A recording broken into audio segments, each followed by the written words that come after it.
Greetings from Scouse Farm. This playground in Wavertree used to be a lake, and I did film in here last year. I think it was literally in November last year as well, and I remember it was icy cold when I did it. And today it's cold again, the second day of frost on the car of this year 2025. And again, I've put out a few videos in Wavertree recently, but this one is going to be a new one for me, apart from this beginning, because I've been here before as mentioned, but I'm about to walk up North Drive, which has a very fascinating pair of semi-detached houses at the top. But I thought, you know what, some people may not have watched the old Wavertree video from last year, so I'll just start here, because it is linked into a lot of the videos I filmed recently. And the Wavertree Garden suburb, that is on the land that is owned by Lord Salisbury. Nice look at the clock in the background. And this block in what is now a playground is called a mere stone, or a marker stone, like a meerkat, M-E-R-E, but obviously less cute. And on the front you'll see the crown and the S. So this crown denotes the royalty or the moniker of being a lord, and then the S clearly underneath there, that's for the Salisbury. And this, the legend has it, was placed here because Lake House was out the back where these semi-detached houses are now. So somewhere around there was a grand house where Lord Salisbury and his family lived, I think.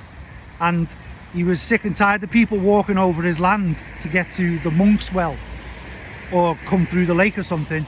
So he placed this around the circumference of the lake. So I think this is just one that's left, but there was many. So I think this was the border of the lake, and all of that is the lake, or was the lake. So it was placed there to denote Lord Salisbury's land, to keep people off of it. And then, you know, they argued about it, and then we had the Enclosure Act of 1768, which placed a lot of land in common ownership, or left it in common ownership, and then enclosed everything else, so everything become part of what is now the council property.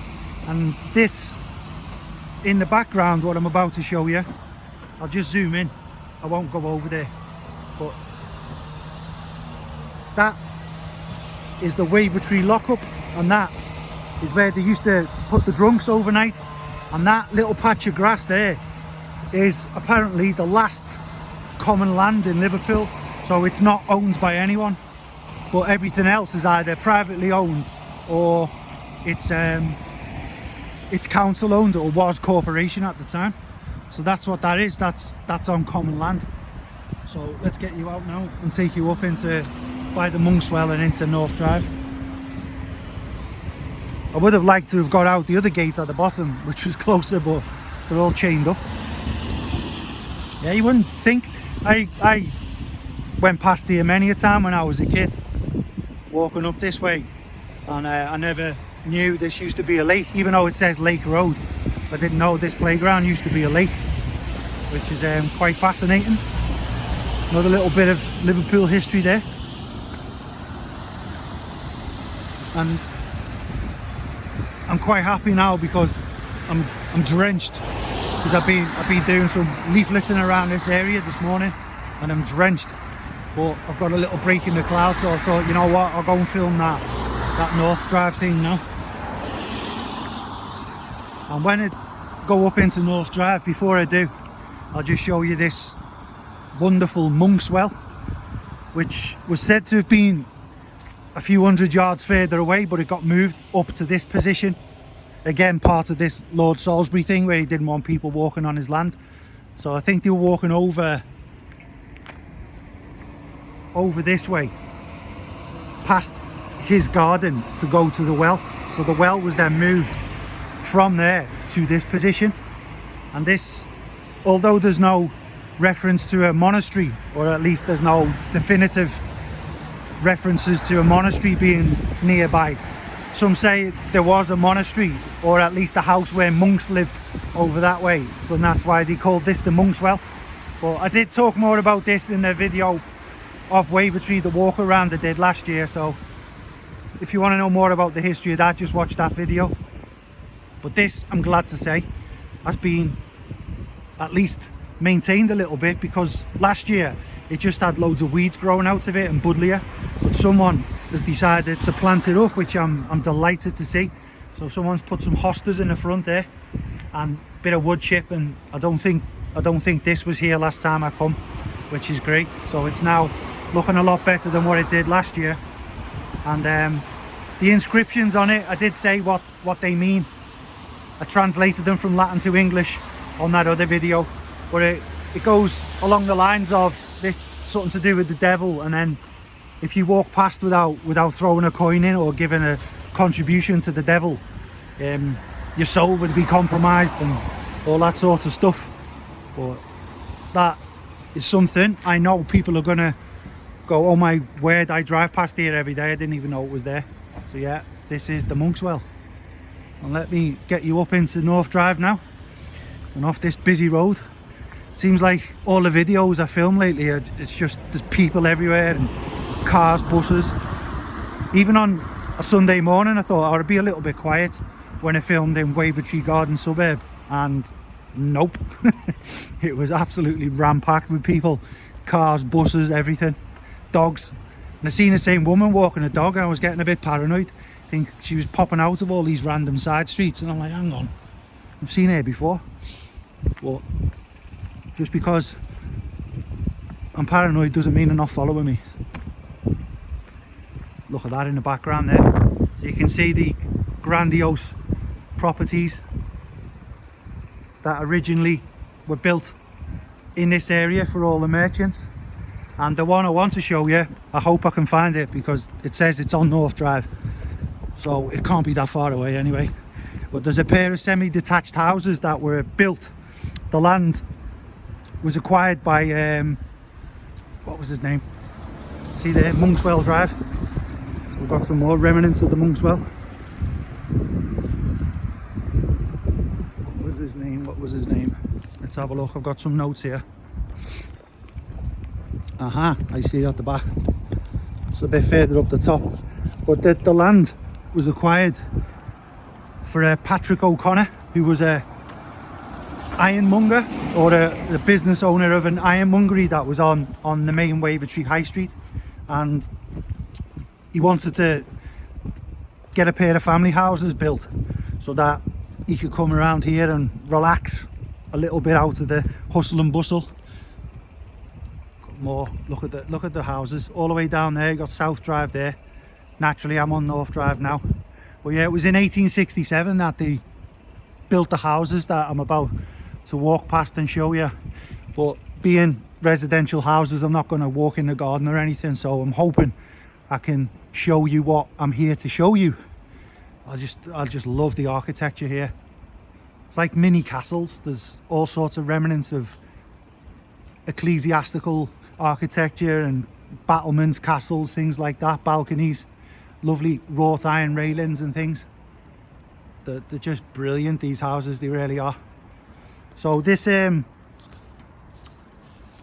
property I'm about to show you, when the workers were digging out the foundations, it was, as I say, 1867ish, and they had it in their minds that they found some urns, some little, basically little clay vases, and they thought the way they were arranged in the floor, so they were digging out a mound to level it for the foundations, and they found these urns and assumed that, oh, there must be treasure in them or something, so they started smashing them all up instead of just digging them all out and scooping all the sand and things out of them.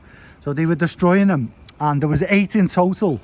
But when the surveyor turned up and asked them what was going on, he stopped them smashing them up, and 2 were actually salvaged, and I'll tell you what they are shortly. But the 2 that were salvaged are that important. They now sit in the Liverpool Museum in the city centre, and it said that they'd uncovered a bronze. Is that a 5p? Is that a 5p there? No. Thought I found 5p then. There's it was said that they uncovered a bronze aged burial ground, and it was dated somewhere from 1000 back to 1600 BC. And as mentioned, there was 8 of them found, and 2 of them were salvaged and saved. The rest were all destroyed. And it does show that there was human habitation here, because within the urns and around the area where all of this was dug up, they found like ashes, some arrowheads, and all sorts of other things that suggested it was a burial ground as well, the way it was laid out, because it was a tumulus and in a mound shape. So the archaeologists, those who know what they're talking about, they figured out that it was a burial ground. So what, I'm just gonna keep looking in case there's someone in the window or whatever. I don't want to get them on camera. Where are we? It's the next one actually. They are absolutely staggering, some of these buildings. And this is the one I wanted to show you. There's a hope. Oh, the tree's in the way, but I'm hoping I can show you what I mean. But this was it, where they were building these ones, and they found all of these urns. And if I can look through now, you'll see one of them. Yeah, happy days, I can see it. Let me angle it in a way where you can see it too, but without going inside. Look at that. I don't know, well, I imagine this is just a reference to it, but it might actually be one of the ones you can see there. I don't think it's the real one, but it might be, I don't know. You know, one of the ones that didn't survive getting smashed up, or it might just be like an indication that this was the property where it happened. So as you can tell by looking at some of these around here, what fantastic buildings for all the rich merchants at the time to live. And that I knew nothing about again. So that's another nice little piece of history, proving that there was human habitation in this area of Wavertree way back in the Bronze Age. So as always, you just don't know what you're walking past when you're living in places like this. And since doing these videos and figuring out a few things about the past of Liverpool in general and the areas around Liverpool, it's been really interesting.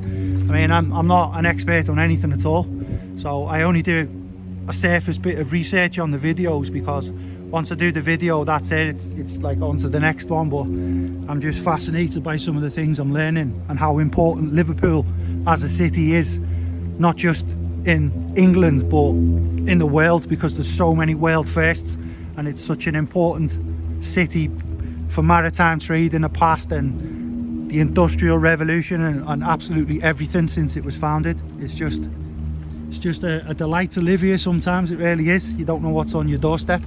But I'm getting drenched. I don't know if you can see it on the camera, but I'm getting absolutely soaked. So my fingers are freezing, and I'm going to leave it there.